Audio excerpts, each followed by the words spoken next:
Well, good morning, everyone, and welcome to our virtual Neurofibromatosis Info Fair.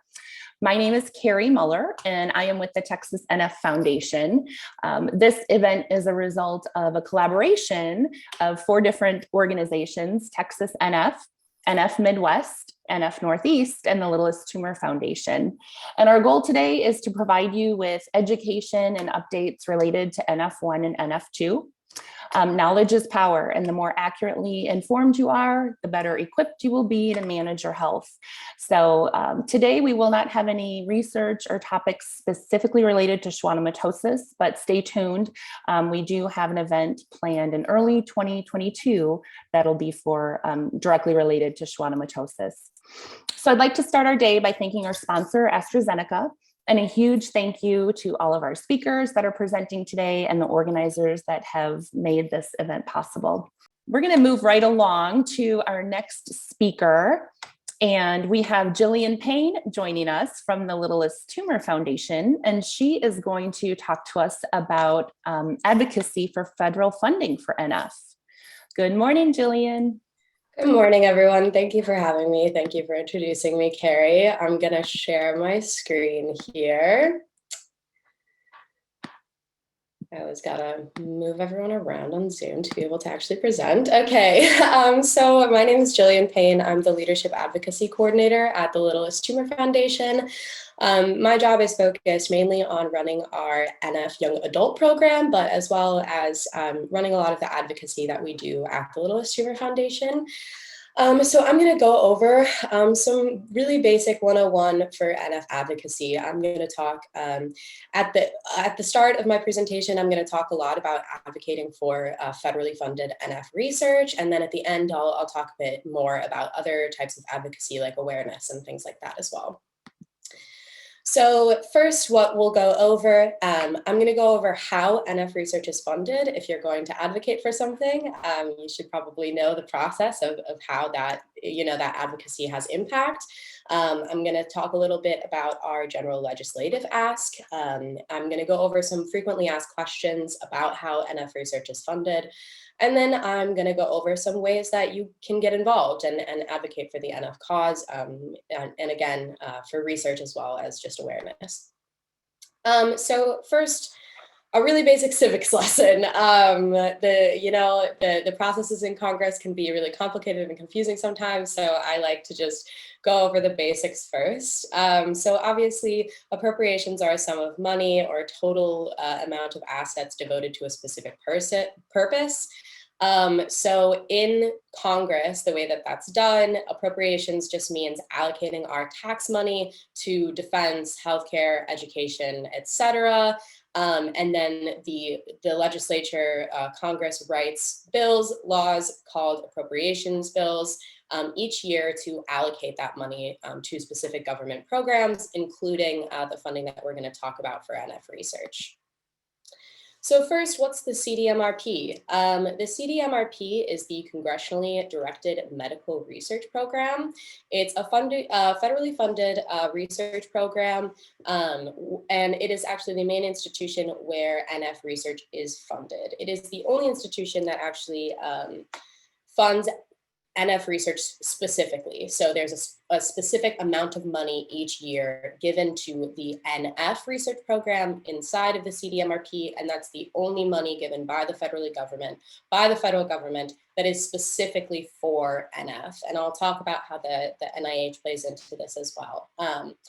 But the Cdmrp is funded through the Department of Defense, through the Defense Appropriations Act. A lot of people ask, why is this medical research funded through the Department of Defense? So the military for a very long period of time has had numerous medical research programs, obviously catered towards veterans and other groups. And so the Cdmrp was created in 1993 and is managed by the Army, which is why it is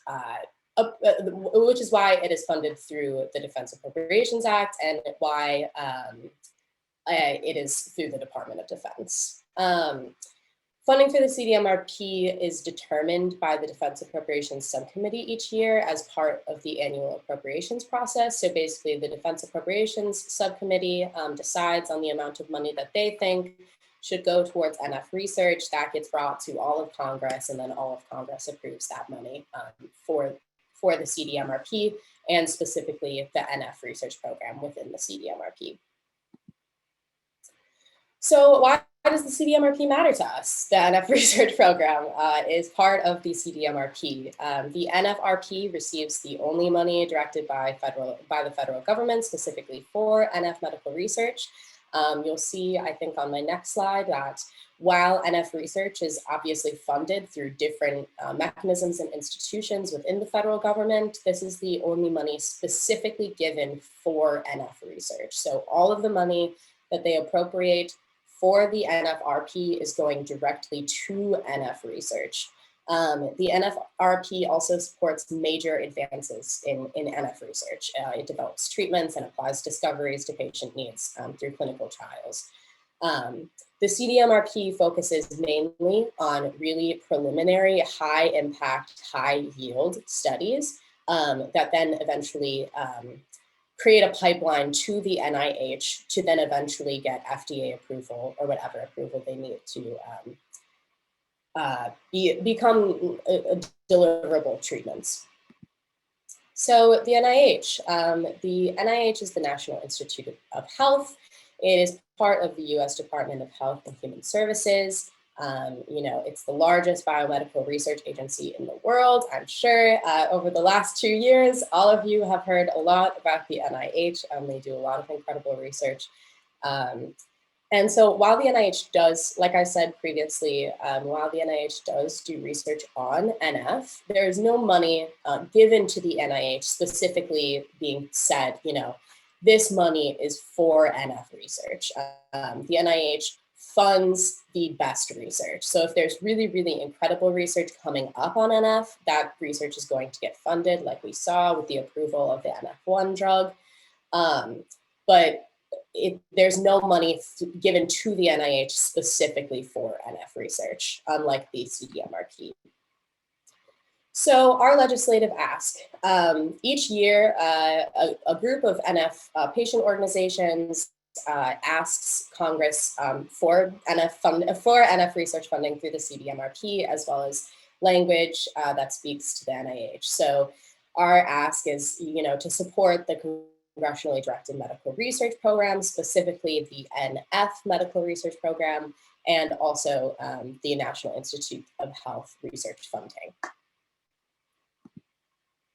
So some frequently asked questions. How is NF research funded? I just went over a lot of that, so I won't get deeply into that.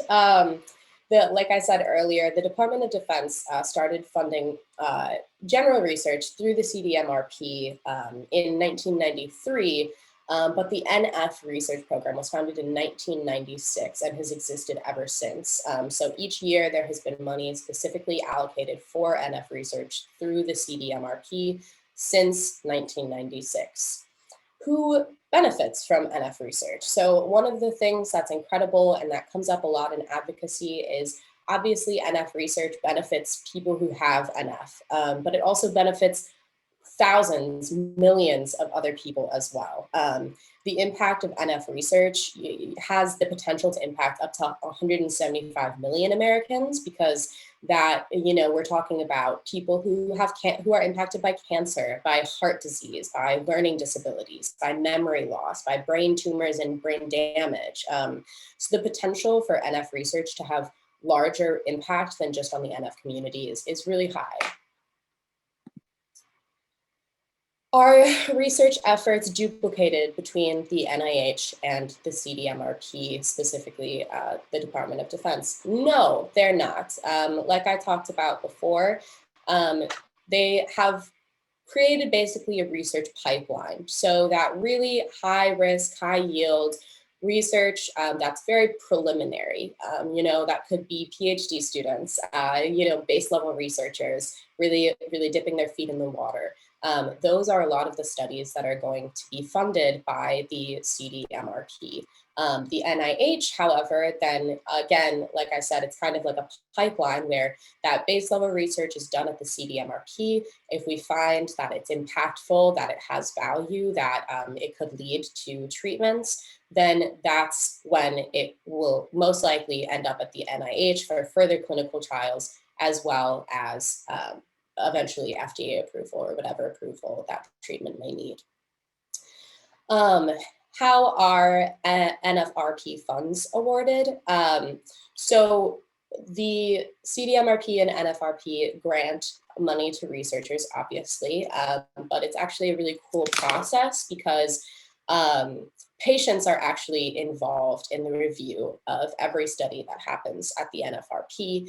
So it's a two-tiered process that involves consumer inputs. So it's a really incredible thing because that means that NF patients are involved at every step of research.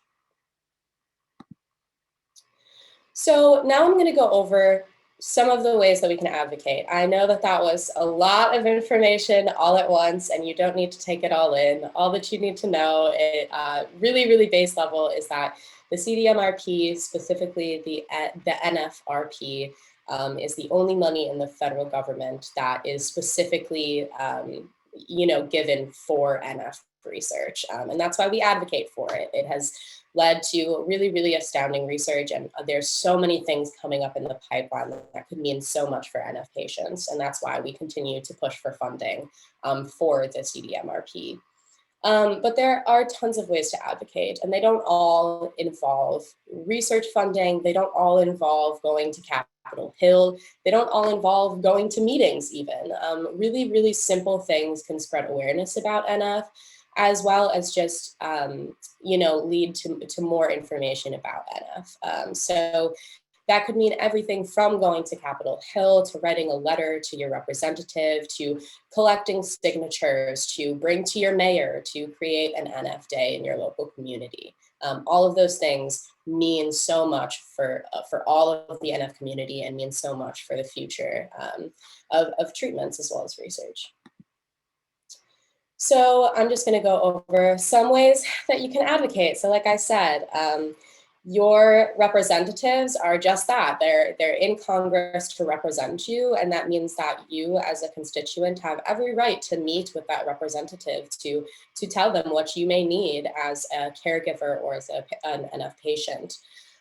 So if you are interested in scheduling a meeting with your representative, either in Washington, D.C., or at one of their home offices near you, that is something that you have every right to do. And we at the Littlest Tumor Foundation, as well as NF Midwest and all of the other organizations that are sponsoring this program, would love to help you set up one of those meetings if it interests you.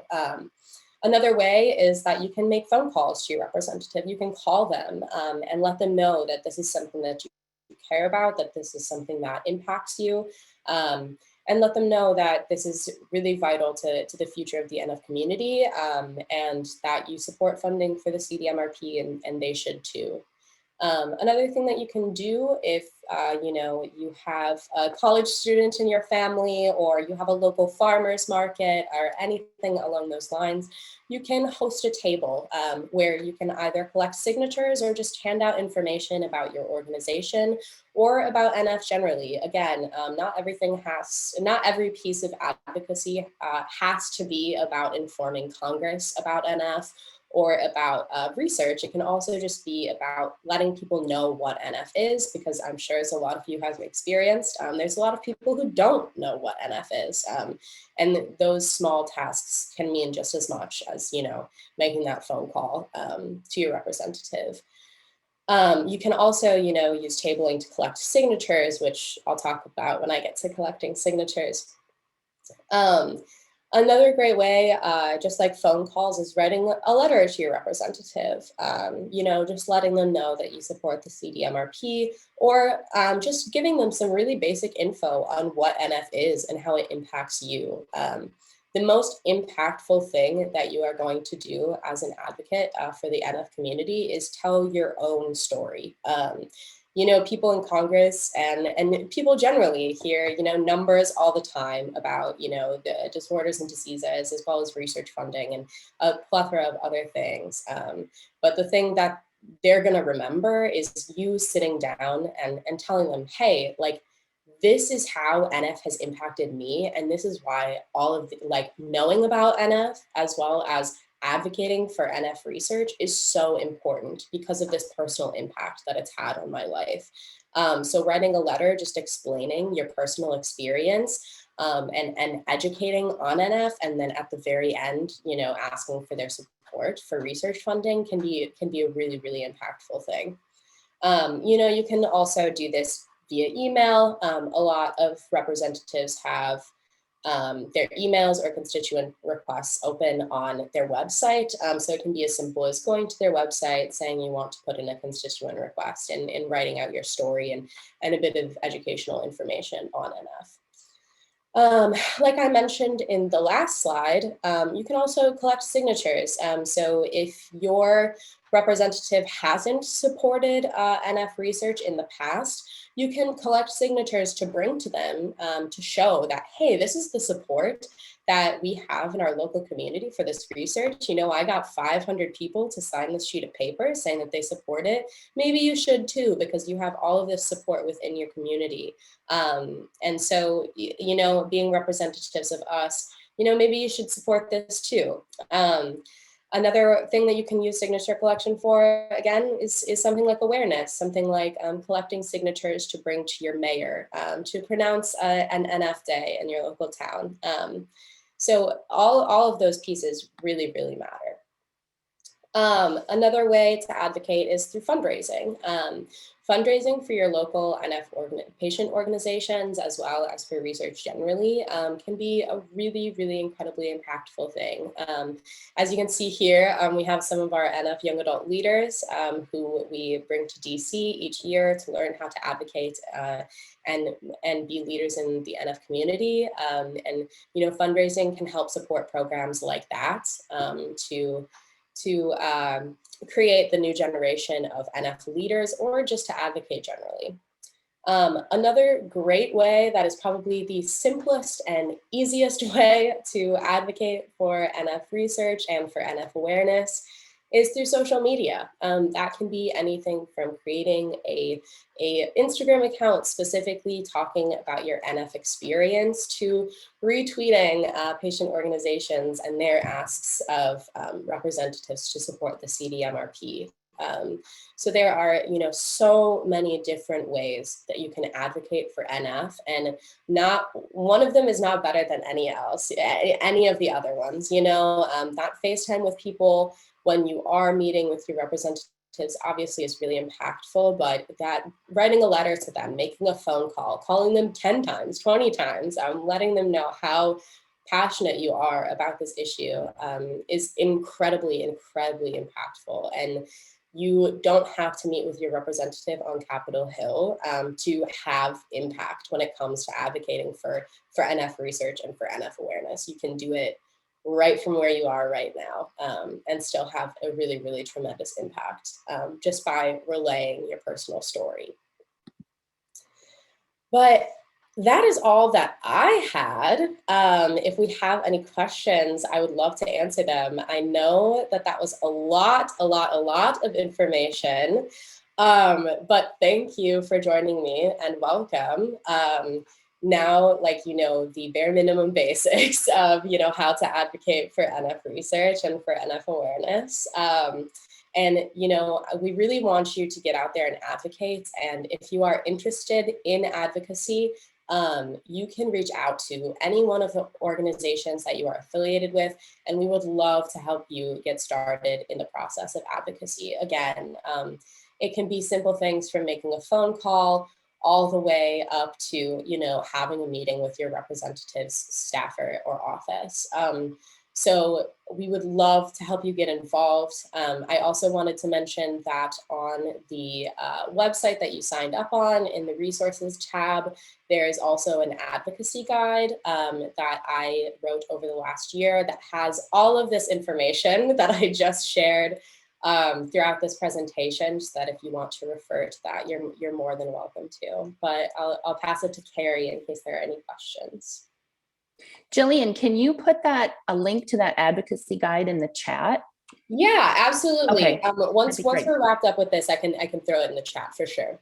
Okay, that would be great. And that was, I don't think we have any questions coming in just yet. We just have some compliments for a great presentation. Thanks for going through all the legal process. But I do want to say that for anybody who has the slightest interest in getting involved in advocacy, as Jillian said, we all have different gifts, and there is a role for whatever your gifts are. It doesn't all involve FaceTime and being in front of people. There's so much that goes on behind the scenes, sending emails and making phone calls, and we equip you with scripts, and we don't just kind of put you out there and expect. You get trained, and it's just it is incredibly empowering to kind of have a hand in making a difference in funding and research for NF. And so I just encourage anybody who has even a little bit of interest to reach out to one of our organizations,